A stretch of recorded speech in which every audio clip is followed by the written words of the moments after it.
2/5 এখন 3/10 হয়েছে। তো 5 থেকে 10 হয়েছে 2 গুণ করে, তাই না?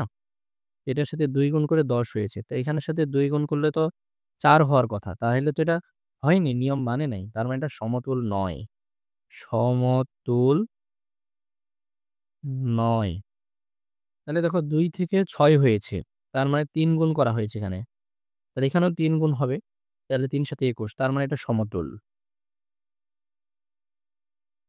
৩/৮, তো ৩ থেকে ৫ তো হয় এটা কিভাবে? ইম্পসিবল।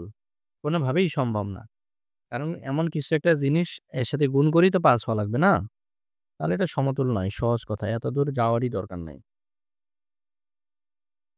আবার দেখো ১/৪, তার এখন ১ থেকে ৪ হয়েছে। তার মানে এটার সাথে ৪ গুণ হয়েছে। তাহলে এখানেও ৪ গুণ দিয়ে দিই। তার ৪ ৪ এ ১৬, তার মানে এটা সমতুল।